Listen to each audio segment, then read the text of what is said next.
Everyone, आज मैं लेके आई हूँ आप सब लोगों के लिए एक इंटरेस्टिंग सी स्टोरी। लिफ्टमैन और वो लड़की। 15 मंजिल की बिल्डिंग में 60 अपार्टमेंट थे, 60 परिवार, कम से कम 250 जिंदगियां। लेकिन इन सब की जिंदगी में एक धागा था जो इन सबको जोड़ता था, उनकी बिल्डिंग का 30 साल का लिफ्टमैन श्याम। जैसा कि नए हिंदुस्तान में अक्सर वर्कर्स को करना पड़ता है, श्याम भी दिन में 12-12, 14-14 घंटे काम करता था। लेकिन श्याम को कोई शिकायत नहीं थी, वो बहुत खुश था। लकड़ी के एक ऊंचे से स्टूल पर छोटा सा कुशन लगाकर बैठा कोर्सवर्क किया करता था। जी हाँ, हिंदी का कोर्सवर्क उसका शौक था। पढ़ा लिखा था वो, उधार लेकर कॉरस्पॉन्डेंस कोर्स की फीस भरी थी। आप तो जानते ही हैं दोस्तों, आजकल तो चपरासी की नौकरी के लिए भी ग्रेजुएट होना जरूरी होता है। कुछ कुछ करता था, लेकिन श्याम के मन में कई साल वो लम्हा बसा रहा जब वो पहली बार एक कंपनी में इंटरव्यू देने गया था। सिलेक्शन तो नहीं हुआ था, लेकिन उस दिन वो पहली बार एक लिफ्ट में चढ़ा था। सिक्योरिटी गार्ड ने बताया था, वहाँ जहाँ सब जा रहे हैं उस लिफ्ट में चढ़ जाओ, और उन्होंने बटन दबाया। लोहे का चमचमाता सा दरवाजा मक्खन की तरह खुला। श्याम ने सोचा ये दरवाजा कहीं जाने का रास्ता होगा, लेकिन सब लोग पलटकर फिर उसी लोहे के चमचमाते हुए कमरे में दरवाजे की ओर मुंह करके खड़े हो गए, और अचानक वो हिलने लगा। जब रुका तो वो चौथी मंजिल पर पहुंच चुके थे।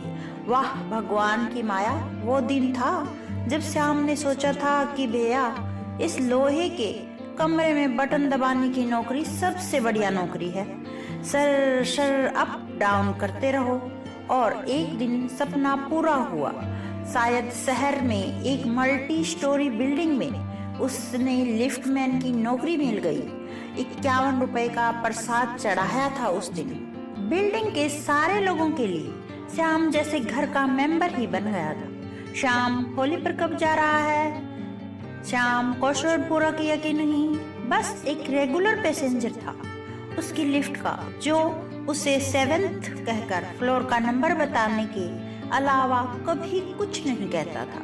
ये पैसेंजर थी एक खूबसूरत और रहस्यमय मिस्टीरियस लड़की, जो अक्सर 7वीं मंजिल पर एक आदमी से मिलने आती थी। आपको लगता होगा कि श्याम की नौकरी में काम तो कुछ है ही नहीं, लिफ्ट में अपने स्टूल पर बैठे रहो और बटन दबाते रहो। दोस्तों, 12-12 घंटे छोटी सी लिफ्ट में बैठना आसान काम नहीं होता है। अकेलापन बड़े बड़े इम्तिहान लेता है। नींद आती है, ख्याल आते हैं, फालतू के ख्याल भी आते हैं। कोई पुरानी याद, गांव छोड़कर नहीं आए होते तो आज जीवन कैसा होता। वो अतरौली वाले मास्टर साहब के बेटी से शादी न करके बड़ी गलती की थी। मोटरसाइकिल तक देने को तैयार थे। एक लिफ्टमैन की जिंदगी एक तरह से काल कोठरी में उम्र कैद काट रहे कैदी की तरह होती है। दिन भर आपके सबसे करीबी साथी सिर्फ आपके ख्याल में ही होते हैं, और उस ऊंचे से स्टूल पर बैठकर जिंदगी का बस एक ही नजारा होता है, अंक। बड़े से पैनल पर सजे हुए 1 से 12 मंजिलों तक के नंबर। ऐसे में कोई लिफ्ट में चढ़ता है तो सुकून होता है। चलो कुछ देर के लिए तन्हाई तो खत्म हुई, चाहे वो पास के ब्लू आइलैंड रेस्टोरेंट से दाल फ्राई, 4 पराठे और मशरूम की सब्जी लाने वाला लड़का ही सही। श्याम कभी इस चीज को मानने को तैयार नहीं होता, लेकिन उसकी जिंदगी भी अकेलेपन से रोज की लड़ाई बन गई थी। वो अक्सर सोचता था, जो सामाजिक मूल्य, जो वैल्यूज उसके पिता ने बचपन में सिखाए थे, वो कहीं पीछे ही छोड़कर आ गया था।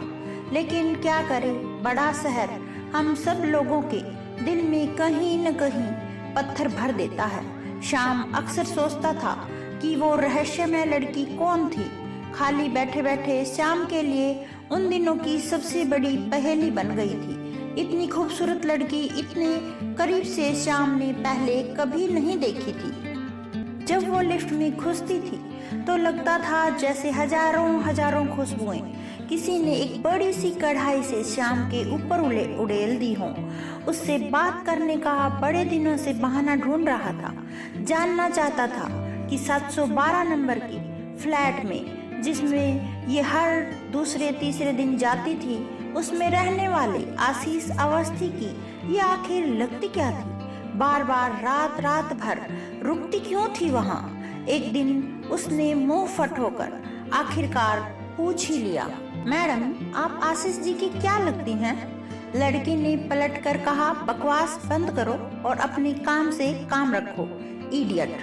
हजारों सालों से ये संसार जिन कायदे कानूनों पर चलता है, उनमें से एक ऐसा कानून है जो सब पर लागू होता है, चाहे वो लखपति हो या किसान।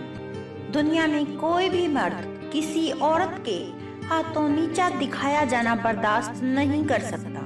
हम मर्द औरतों को अपने नीचे प्रजाति जो समझते हैं, उस रहस्यमय औरत के हाथों ऐसे दुत्कारे जाने पर शाम तिलमिला गया था। एक हीरोइननुमा लड़की जिसके बारे में वो अक्सर सोचता था, वो हीरोइननुमा लड़की उससे इतनी बुरी तरह से बात करेगी, वो ये सोच भी नहीं सकता था। 7वीं मंजिल आ गई। लड़की बिना कुछ कहे लिफ्ट से बाहर निकली। गुस्से से श्याम भन्ना रहा था। वो जानबूझकर कुछ देर तक रुका रहा। लिफ्ट के खुले दरवाजे से जरा सा सर निकाल कर देखता रहा कि माजरा क्या है। लड़की ने घंटी बजाई। कुछ देर में दरवाजा खुला। आशीष अवस्थी की आवाज सुनाई दी। देर कर दी आज? लड़के ने कहा, हाँ सॉरी। दरवाजा बंद हो गया। दिल मिलाए हुए श्याम ने लिफ्ट रोकी, बाहर निकला, इधर उधर देखा, दरवाजे पर कान लगाए, खड़ा रहा। कोई आवाज नहीं आई। थोड़ी देर बाद वो वापस चला गया। उस लड़की के शब्द बार बार उसे याद आ रहे थे, बकवास बंद करो और अपने काम से काम रखो, इडियट। वो अपने आप से पूछ रहा था, इतना बड़ा पहाड़ क्या टूट पड़ा भाई कि उसने इतनी बदतमीजी से बात करी।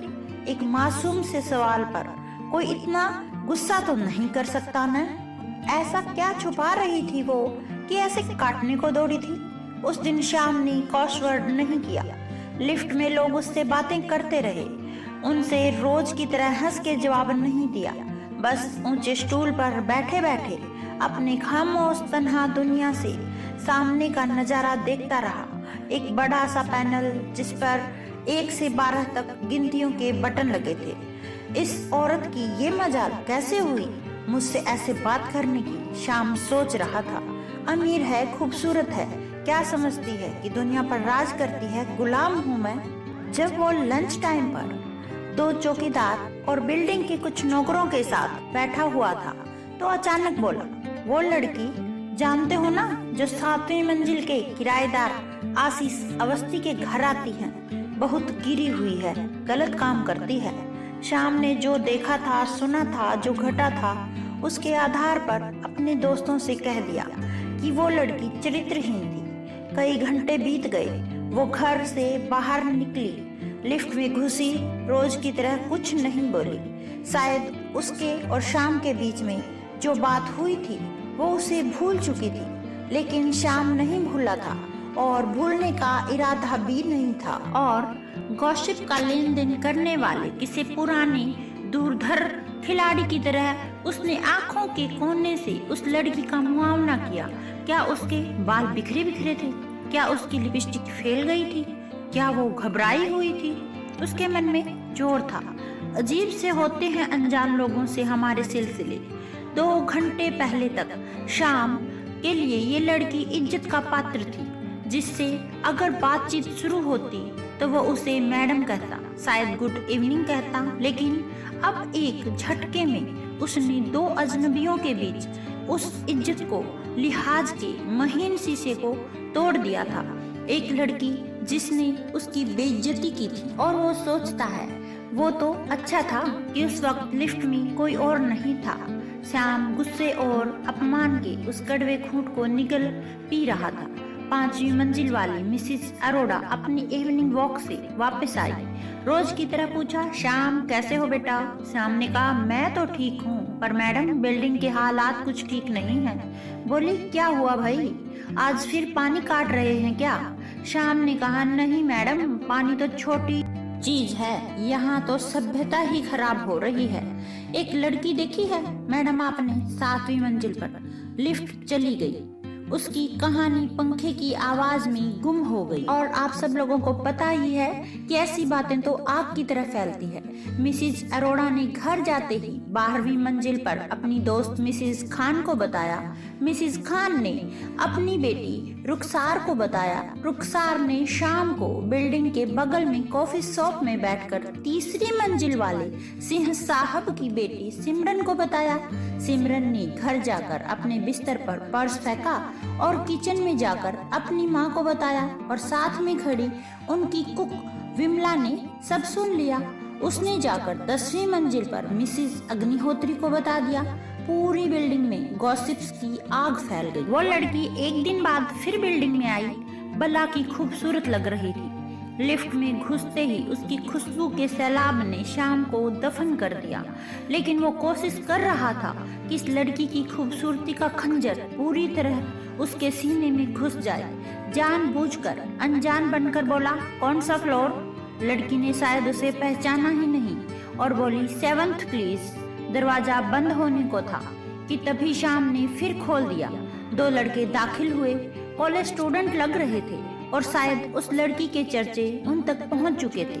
उनमें से एक ने शाम को आंखों ही आंखों से इशारा किया, जैसे कि कह रहा हो यही है वो।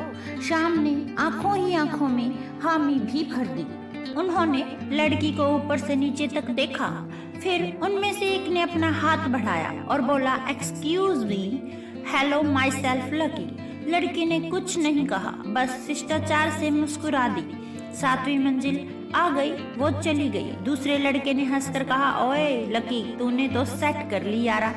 कैसे मुस्कुरा रही थी, बड़ी फास्ट है यार। शाम आज एक चौकन्ने जासूस की तरह ये जानने पर उतारू था कि वो लड़की कब आशीष अवस्थी के घर से निकलेगी और किस हाल में। उसे किसी को रिपोर्ट जो देनी थी, पर 12 बजे वो घर चला गया। रात को न जाने वो लड़की कब वापस चली गई। सुबह आशीष के घर पर घंटी बजी। आधी नींद में उसने दरवाजा खोला, बाहर गार्ड खड़ा था। बोला, आपको सोसाइटी ऑफिस में बुलाया है। आशीष 15 मिनट में सोसाइटी ऑफिस पहुंच गया। वहां 5 बुजुर्ग बैठे थे। एक ने कहा, बैठिए, मैं अमृत जोशी हूँ, सोसाइटी प्रेसिडेंट। बहुत दिनों से हम नोटिस कर रहे हैं कि ये लड़की कौन है जो आपके घर में आती है, रात रात भर रुकती है। आशीष ने कुछ नहीं कहा। सोसाइटी प्रेसिडेंट ने फिर कहा, आपको नोटिस दिया जा रहा है, ये सब यहाँ नहीं चल सकता। नेक्स्ट टाइम वो लड़की दिखी तो पुलिस को इन्फॉर्म करना पड़ेगा और आपको सोसाइटी छोड़नी होगी। आशीष घर वापस आ जाता है। लिफ्ट में चढ़ा। शाम ने कहा, क्या हाल है साहब, आजकल तो दिखते ही नहीं हैं। फिर वो अपनी बटन्स के पैनल की ओर देखकर जीत के एहसास के साथ मुस्कुराया और बोला, दूसरा मकान ढूंढने के लिए ब्रोकर का नंबर चाहिए तो बता दीजिएगा। उस घटना को कई दिन बीत गए। शाम की साधारण सादी और बोरिंग जिंदगी में कुछ वक्त के लिए जो उबाल आ गया था वो शांत हो गया था। कभी कभी शाम और उसके दोस्तों के बीच उस मिस्टीरियस लड़की के बारे में बात भी आ जाती थी। उसके दोस्त कहते, अरे मिल गया होगा कोई और मालदार। फिर दोस्तों ने गौर किया, अरे उसका यार आशीष अवस्थी भी कब से दिखाई नहीं दे रहा है। एक दिन शाम को एक टैक्सी बिल्डिंग के आगे रुकी और सादे कपड़ों में वो लड़की उतरी। हिम्मत तो देखो, फिर आ गई। वो लिफ्ट में चढ़ी। शाम ने कहा, आपका इस बिल्डिंग में आना मना है। उसने कोई जवाब नहीं दिया, बस खुद ही 7 नंबर का बटन दबा दिया। आशीष के घर की चाबी उसके पास थी। वो अंदर गई। कुछ देर बाद वापस आई तो लिफ्ट में कोई नहीं था। नीचे पहुंची तो शाम ने सबको इकट्ठा कर लिया था। सोसाइटी प्रेसिडेंट अमृत जोशी बोले, आज तो फैसला होकर ही रहेगा, बुलाइए आशीष को। हम पुलिस को बुलाते हैं, धंधा नहीं होगा इस बिल्डिंग में। शाम ने आशीष को फोन लगाया। उस लड़की के बैग में एक फोन की घंटी बजने लगी। ये आशीष का फोन था। बोली, हाँ ये लिफ्टमैन सही बताता फिर रहा है, आप सबको मैं धंधा करती हूँ, डॉक्टरी है मेरा धंधा, मेरा पैसा। आशीष मेरे बचपन का दोस्त है। कल रात हॉस्पिटल में उसकी मौत हो गई। HIV पॉजिटिव था वो। जीवन को स्वीकारना और मौत को भी खामोशी से गले लगाना, इसीलिए मैं उसको एक डॉक्टर होने के नाते, एक दोस्त होने के नाते तैयार कर रही थी और उसे इस नियति के लिए तैयार कर रही थी। आप लोगों को नहीं बता सकता था वो, क्योंकि एड्स वालों के साथ बैठने से, बोलने से और साथ खाने से ये नहीं फैलता है। लेकिन एड्स आप लोगों के दिमागों में बिल्कुल पूरी तरह से फैल चुकी है। अगर आप सब लोगों को ये बात पता चलती तो आप सब लोग उसे 1 घंटे के अंदर इस बिल्डिंग से निकाल देते। इतना कहते ही वो बोली, अब आप सब लोग खुश रह सकते हैं। उसकी कुछ चीजें लेने आई थी जो उसने अपने माता पिता को भिजवाने के लिए कहा था। घर 1 हफ्ते में खाली हो जाएगा। शाम लिफ्ट के पास खड़ा ये सब सुनता रहा। सब चले गए, बस वो लड़की रह गई। शाम ने कहा, मुझे माफ कर देना दीदी। अगले दिन शाम ने वो नौकरी छोड़ दी। सुना है अब किसी बिल्डिंग में, सोसाइटी के ऑफिस में काम करता है। बड़ी मुश्किल से उसे एक ऐसी बिल्डिंग मिली है जहाँ पर लिफ्ट नहीं है। इस कहानी से हमें सीख मिलती है कि हमें किसी भी बात को पूरी तरह जाने बिना उसके बारे में नहीं बोलना चाहिए। और अगर आप लोगों को ये कहानी अच्छी लगी है तो प्लीज़ एक लाइक और एक प्यारा सा कमेंट जरूर कर दीजिए और इस वीडियो को भी शेयर कीजिए ताकि सब लोगों तक ये पहुंच सकें और कोई भी किसी के बारे में कुछ भी कहने से पहले सोचने लगे। तो जल्दी ही मिलते हैं हमारी नेक्स्ट वीडियो में एक नई कहानी और नई सीख के साथ। तब तक के लिए टेक केयर, बाय बाय।